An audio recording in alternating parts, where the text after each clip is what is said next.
Welcome back to my YouTube channel. आप सभी कैसे हैं? मैं आशा करता हूं कि आप सभी बहुत अच्छे होंगे। दोस्तों, आज की इस क्लास में यानी कि आज की इस वीडियो में हम पढ़ने वाले हैं पार्ट्स ऑफ स्पीच। क्या पढ़ने वाले हैं? Parts of speech. मैं इस वीडियो की शुरुआत करने से पहले मैं आपको कुछ लाइनें सुना देना चाहता हूँ जो आपके लिए हैं। जैसे कि आप विद्यार्थी जीवन में अपना लक्ष्य निर्धारित करते हैं और वो लक्ष्य निर्धारित करने के पश्चात जब आप असफल हो जाते हैं तो ये लाइनें आप सुन लीजिए। जब आप असफल हो जाते हैं तो आप सोचते हैं कि हम क्या कर लें, अब हमारा कुछ नहीं हो सकता, तो आप अपने शरीर को हानि पहुंचाना चाहते हैं। तो मैं आपको बता देना चाहता हूँ, क्या बताना चाहता हूँ सुनिएगा, कि डुबकियां सिंधु में गोताखोर लगाता है, कि डुबकियां सिंधु में गोताखोर लगाता है, जा जाकर खाली हाथ लौट कर आता है। और मिलते नहीं उस सहज मोटी गहरे पानी में, बढ़ता दुगना उत्साह किसी हैरानी में। और मुट्ठी उसकी खाली हर बार नहीं होती, और कोशिश करने वालों की कभी हार नहीं होती। दोस्तों, जब आप अपना जीवन में अपना एक लक्ष्य निर्धारित करते हैं, उसके बाद आप असफल हो जाते हैं। आप एक बार असफल होंगे, आप 2 बार असफल होंगे, लेकिन तीसरी बार में आप अवश्य ही सफल होंगे। अपना लक्ष्य निर्धारित कीजिए, उस पर कठिन परिश्रम करिए। हाँ, ये हो सकता है आपने कभी कठिन परिश्रम किया लेकिन उसमें कुछ कमी रहेगी जिसके कारण आप असफल हो गए, और उसी कमी को अगली बार उसी कमी को आपको सुधारना है और फिर आगे की ओर बढ़ना है। तो दोस्तों, आज मैं इस क्लास की शुरुआत करता हूँ। दोस्तों, क्या टॉपिक था? Parts of speech. Parts of speech यानी कि ये ग्रामर का एक टॉपिक है, इंग्लिश के ग्रामर का एक बहुत ही बढ़िया और बहुत ही अच्छा टॉपिक है, पार्ट्स ऑफ स्पीच। इसी पर ही पूरी ग्रामर आधारित है। जो नाउन, प्रोनाउन, वर्ब, एडजेक्टिव, ये सब जो है इसी के अंतर्गत आते हैं। तो चलिए इसकी शुरुआत करते हैं, ज्यादा टाइम ना गवा करके। तो पार्ट्स ऑफ स्पीच, पहली बात तो इसकी डिफिनेशंस क्या होगी, इसकी डिफिनेशन क्या होगी? डिफिनेशन इसकी होगी the classification of words according to their work. The classification of words according to their work divided into 8 parts are called parts of speech. ये हो गई इसकी डिफिनेशन। मैं अभी लिखे दे रहा हूँ, आप इसको नोट कर लीजिएगा, ठीक है? क्या होगी इसकी डिफिनेशन? इसकी डिफिनेशन होगी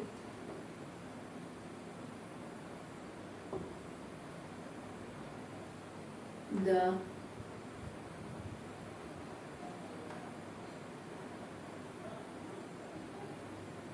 classification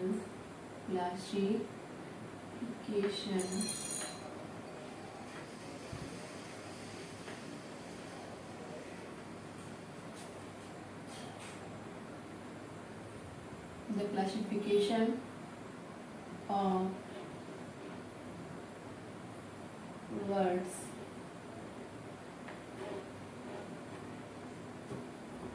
according to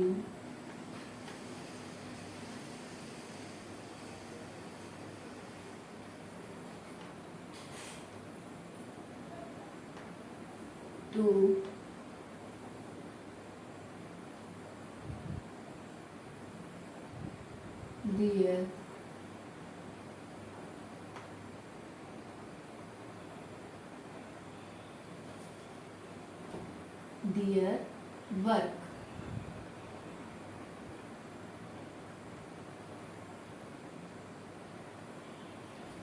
The classification of words according to their work divided into 8 parts. क्या लिखेंगे? Divided into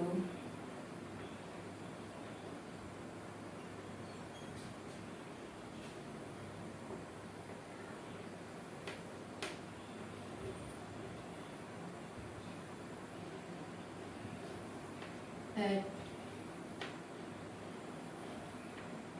parts. क्या होगा? The classification of words according to their work divided into 8 parts. 8 parts are called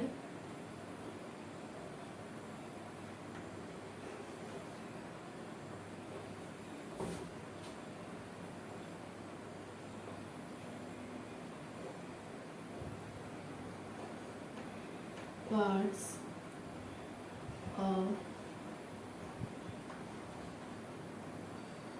speech. देखिए मैंने यहाँ पे लिखा, जैसे आपका फॉर एग्जांपल आपका एक पेज, ठीक है, उस पर आप लिख रहे हैं, उस पर जैसे आपने लिखा eight parts are called parts of speech. अब आगे सी एच नहीं आ पाएगा, अब आप क्या करते होंगे, ये करके ऐसे कर देते होंगे, ठीक है। ये नहीं करना आपको क्या करना है, इसके आगे एक एरो लगा दीजिए, यानी कि ये अभी वर्ड कंप्लीट नहीं हुआ है, इसका मतलब ये है कि ये अभी वर्ड कंप्लीट नहीं हुआ है, जो कंप्लीट होगा तो ये इधर लिखा जाएगा, ठीक है। इस पर जब आपने ये एरो लगा दिए, आपने लाइन खींच दी, तो यहाँ पर आप लिख दीजिए जो यहाँ पर वर्ड छूटा है, जैसे SPEE, ठीक है, तो आपका CH छूटा है, यहाँ पर CH लिख दीजिए, स्पीच, ठीक है। समझ गए आप क्या इसकी डिफिनेशन क्या होगी, the classification of words according to their work divided into eight parts are called parts of speech, ठीक है। ये हमारी क्या रहेगी डिफिनेशन, किसकी, पार्ट्स ऑफ स्पीच की डिफिनेशन है ये। एंड इसके बाद हम इसके काइंड्स कितने होते हैं, यानी कि इसके पार्ट्स कितने होते हैं, ये पार्ट्स ऑफ स्पीच है तो इसके पार्ट्स कितने हैं, ये देखिए डिफिनेशन में ही आ गया, टू डियर वर्क, उसको देखिए डिवाइडेड इनटू एट पार्ट्स, यानी कि इसी डिफिनेशन से देख लीजिए ये 8 भागों में बटा हुआ है, यानी कि 8 पार्ट्स में बटा हुआ है। तो आप देखिए पहला कौन सा रहेगा, पहले आप इसके स्क्रीनशॉट ले लीजिए, फिर मैं एक अलग से इसको पूरा इरेज कर दूंगा, तो मैं आपको सारे जो इसके पार्ट्स ऑफ स्पीच के जो पार्ट हैं वो लिखवा दूंगा। देखिए स्क्रीनशॉट ले लीजिए आप, या फिर आप याद कर लीजिए, हो गया होगा स्क्रीनशॉट। अब मैं इसको इरेज के दे रहा हूँ,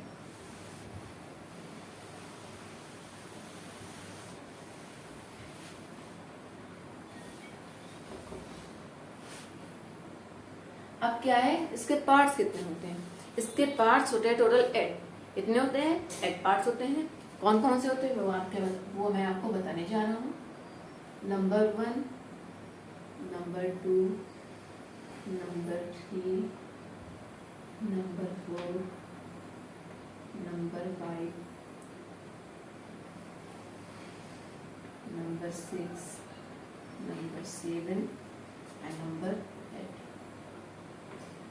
पहले नंबर पे कौन सा आता है, नाउन,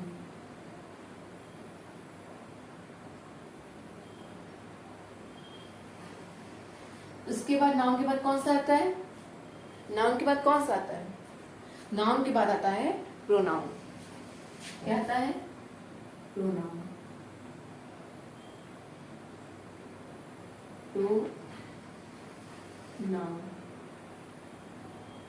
प्रोनाउन के बाद क्या आता है, एडजेक्टिव। क्या आता है, एडजेक्टिव।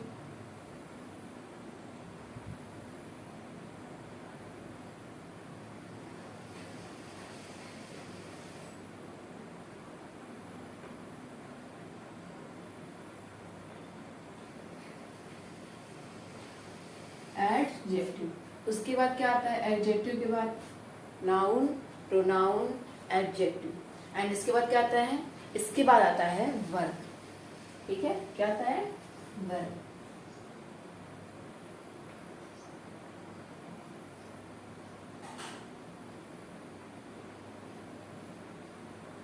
एंड इसके बाद क्या आता है, वर्ब के बाद क्या आता है, एडवर्ब, एडवर्ब।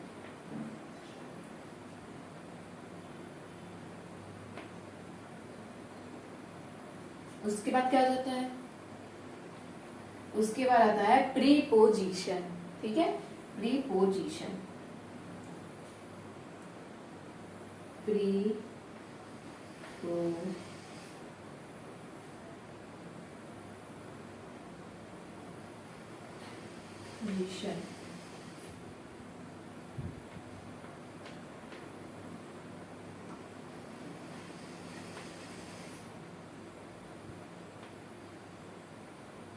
प्रीपोजिशन, प्रीपोजिशन के बाद क्या आता है, कंजंक्शन। क्या आता है? कंजंक्शन।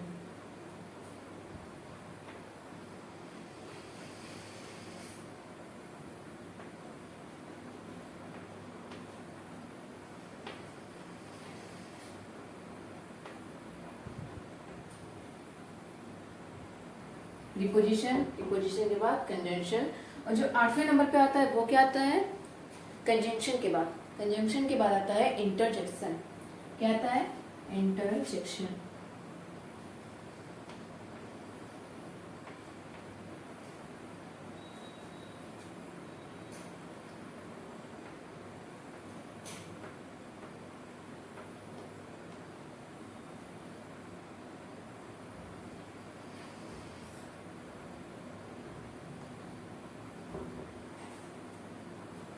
ये क्या हो गए आपके पार्ट्स ऑफ स्पीच। इसमें क्या है? पहले नाउन, फिर प्रोनाउन, एडजेक्ट, फिर एडजेक्टिव, फिर वर्ब, फिर एडवर्ब, फिर प्रीपोजिशन, फिर कंजंक्शन, फिर इंटरजेक्शन। आप इसका भी स्क्रीनशॉट ले सकते हैं।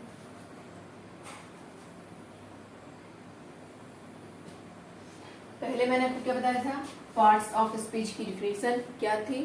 The classification of words according to their work divided into 8 parts all called parts of speech। फिर से रिपीट कर दे रहा हूँ। The classification of words according to their work divided into 8 parts are called parts of speech। And then ये जो parts of speech है इसके parts कितने होते हैं? टोटल कितने? 8। कितने होते हैं? 8। कौन कौन से होते हैं? नाउन, फिर प्रोनाउन, फिर एडजेक्टिव, फिर वर्ब, फिर एडवर्ब, उसके बाद प्रीपोजिशन, उसके बाद कंजंक्शन, उसके बाद इंटरजेक्शन, ये लास्ट है। ठीक है, तो उसमें से मैंने सोचा है इसमें जो मैंने जो पार्ट्स ऑफ स्पीच हैं इनमें कम से मैं एक एक टॉपिक लेकर थी। क्योंकि नाउन है तो नाउन के भी काइंड्स होते हैं। ठीक है, तो मैं एक बार एक वीडियो बनाऊंगा नाउन पर, फिर प्रोनाउन, फिर एडजेक्टिव, फिर verb, adverb, preposition, conjunction, interjection. ठीक है, इस पर मैं एक अलग अलग वीडियो बनाऊंगा। अगर आपको देखना है तो आप मेरे YouTube चैनल पर जाकर के देख सकते हैं। ठीक है, और हाँ दोस्तों, आप मेरे YouTube चैनल को जरूर सब्सक्राइब कर लीजिएगा, क्योंकि आपको इंग्लिश, साइंस, जीके और मैथ और अदर सब्जेक्ट से भी आपको वीडियोस मिलती रहेंगी। मैंने आपको फिर बता दिया, आप मेरे YouTube चैनल को सब्सक्राइब कर लीजिए। मैंने YouTube चैनल का नाम चेंज कर दिया था क्योंकि वो बहुत लॉन्ग था। अब मैंने रख दिया है मिस सब एजुकेशन। क्या है? मिस सब एजुकेशन। मिस सब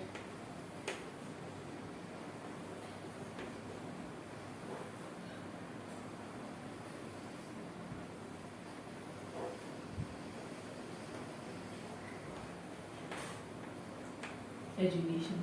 क्या नाम रख दिया है? मिस सब एजुकेशन।